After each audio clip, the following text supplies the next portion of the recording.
Assalamualaikum warahmatullahi wabarakatuh. Kami dari Kelompok 8 ingin mempresentasikan mengenai tugas pembuatan artikel mata kuliah hukum pidana dengan dosen pengampu Ibu Maya Syafira.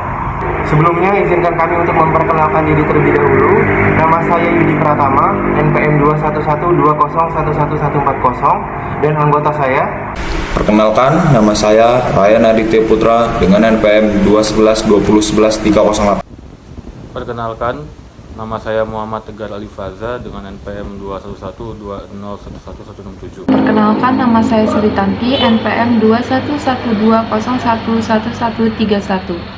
Permasalahan dalam kehidupan manusia seringkali terjadi hingga menimbulkan banyak problematika sosial yang dapat berpengaruh terhadap besar kecilnya dalam kehidupan bermasyarakat. Sehingga hukum tercipta untuk menegakkan keadilan dan juga agar kehidupan masyarakat bisa tertata dengan baik. Tentunya, dalam korelasi kehidupan, hukum menjadi sangat penting dalam mengatur masyarakat dari hulu sampai ke hilir. Di dalamnya terdapat peraturan atau hukum adat yang mengikat dan diakui oleh masyarakat, yang kemudian berkembang dari waktu ke waktu sesuai tuntutan perkembangan zaman. Permasalahan kehidupan sosial masyarakat seringkali terjadi yang dipicu oleh banyak faktor. Salah satunya yang menjadi sorotan adalah penggunaan obat-obat terlarang atau narkotika dalam masyarakat. Narkotika itu sendiri adalah persamaan dari kata narkotika, psikoterapika, dan obat berbahaya lainnya. Narkoba mempunyai banyak macam, bentuk, warna, dan pengaruh terhadap fisik manusia. Efek bahaya yang bisa ditimbulkan oleh obat-obatan terlarang itu, jika digunakan berlebihan, akan membuat ketergantungan. Maka dari itu kami dari Kelompok 8 akan membahas mengenai artikel yang berjudul Analisis Pidana Mati Terhadap Pengedar Narkoba di Indonesia dalam Perspektif Retributif, yang akan disampaikan oleh teman-teman saya. Pelaksanaan hukuman mati di Indonesia. Hukuman mati di Indonesia sudah ada sejak bangsa Indonesia dijajah oleh Belanda. Namun, Belanda menghapuskan hukuman mati di sana. Namun, hal ini tidak menutup kemungkinan adanya hukuman mati. Ketentuan ini diatur dalam hukum pidana yang disahkan pada tanggal 1 Januari 1981. Menurut para ahli hukum pada saat itu, hukuman mati harus dijatuhkan dengan berbagai pertimbangan dan keadaan semata-mata untuk menekan para penjahat besar pada masa itu, dan tentunya untuk mengatur ketertiban masyarakat. Di wilayah yang luas penduduknya tidak merata, tindakan kepolisian negara tidak bisa menjamin keamanan. Pada pasal 10 KUHP juga menjelaskan bahwa hukuman mati merupakan hukuman yang berada di urutan pertama, artinya tindak pidana mati mengandung teori absolut, yaitu pidana terberat sebagai upaya pembalasan terhadap para terpidana dan juga sebagai tindakan preventif kepada masyarakat luas untuk mencegah terjadinya kejahatan yang masih. Ketentuan-ketentuan yang diancam pidana mati di Indonesia, misalnya perbuatan makar pada pasal 104 KUHP dan tindak pidana pembunuhan berencana pasal 340 KUHP. Kemudian juga mengenai tentang narkoba yang tertuang dalam Undang-Undang tentang Psikotropika, Undang-Undang Nomor 5 Tahun 1997 dan sebagainya. Bentuk pidana ini merupakan hukuman yang dilaksanakan dengan merampas jiwa atau kehidupan seseorang yang melanggar ketentuan undang-undang. Pada zaman sekarang, ketentuan untuk memproses hukuman mati tidak seperti pada zaman dahulu yang mengeksekusi terpidana dengan sangat kejam.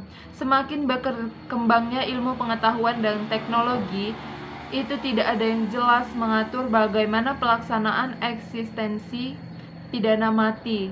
Hal itu menunjukkan bahwa pidana ini kontroversial dari berbagai bentuk pidana lainnya. Tentu saja tujuan hukuman pidana mati supaya masyarakat bisa lebih teratur dan juga memperhatikan bahwa pemerintah tidak menghendaki adanya gangguan terhadap ketentraman yang paling dikhawatirkan oleh banyak pihak. Sekian, Assalamualaikum warahmatullahi wabarakatuh. Tindak pidana penyalahgunaan narkotika telah diatur dalam Undang-Undang Nomor 35 Tahun 2009 tentang narkotika. Ketentuan itu telah jelas untuk mengatur akan membuat candu atau sifat ketergantungan sehingga sulit melepas obat-obatan terlarang itu. Pelaku yang memakai narkoba cenderung untuk melakukan kejahatan-kejahatan lainnya karena mengingat obat ini yang bisa merusak otak dengan stimulun yang dapat memberikan ketenangan sesaat. Alih-alih bisa menenangkan, justru malah semakin membuat pengguna hilang kesadaran dan cenderung bersikap agresif. Sehingga dalam hal ini berakibat buruk terhadap proses dalam kehidupan bermasyarakat. Pemerintah pun dalam hal ini sangat memerangi kejahatan ini dengan melakukan banyak upaya pencegahan selain hukuman mati yang diberikan itu. Salah satunya dengan menggencarkan program kampanye terhadap bahaya penggunaan narkoba di kalangan para pelajar. Hal itu dilakukan karena mengingat mayoritas pengguna narkoba adalah kaum muda yang sedang dalam masa transisinya. Contoh kasus gembong narkoba yang terkenal adalah kasus Freddy Budiman, di mana Freddy Budiman yang merupakan terdakwa kasus pengedaran narkotika jenis ekstasi di sejumlah kota besar di Indonesia. Ia dijatuhi hukuman mati di Pengadilan Negeri Jakarta Barat pada tanggal 15 Juli 2013. Freddy Budiman dihukum mati atas dakwaan kasus mengatur peredaran 1.412.476 butir ekstasi yang berhasil diselundupkan ke dalam sejumlah akuarium di dalam truk kontainer. Freddy juga dikenakan pidana tambahan berupa pencabutan hak mempergunakan alat-alat komunikasi. Pidana tambahan ini dijatuhkan karena Freddy menggunakan ponsel dan internet di dalam lapas Cipinang untuk mengatur peredaran narkobanya. Terdapat beberapa alasan mengapa Freddy Budiman layak mendapatkan hukuman mati adalah antara lain: vonis pengadilan sudah berkekuatan hukum tetap. Ia dijerat oleh pasal berlapis yaitu pasal 114 ayat 2 Jo, pasal 132 ayat 1 UU nomor 35 tahun 2009 tentang narkotika. Yang kedua, Freddy adalah otak penyelundupan 1,4 juta pil ekstasi. Dalam kesempatan lain, ia juga masih sempat mengendalikan bisnis narkobanya hingga ke luar negeri di dalam penjara. Saya di sini akan membacakan kesimpulannya. Dalam pembahasan pelaksanaan pidana mati menimbulkan pro dan kontra dari berbagai kalangan. Kalangan yang pro menilai pidana mati masih relevan untuk dipertahankan dalam sistem hukum Indonesia, dengan pandangannya bahwa narkotika sebagai kejahatan serius yang harus ditangani dengan pidana mati untuk melindungi masyarakat mengingat efek yang ditimbulkan cukup banyak, serta memberikan efek jera. Pelaksanaannya pun pidana mati juga tidak bertentangan dengan konstitusi Indonesia. Sedangkan pandangan kalangan yang kontra menilai pidana mati tidak sesuai dengan prinsip hak asasi manusia dan konvensi internasional yang menjamin hak-hak hidup setiap orang, belum lagi dalam pelaksanaannya membutuhkan tenaga dan dana yang cukup besar.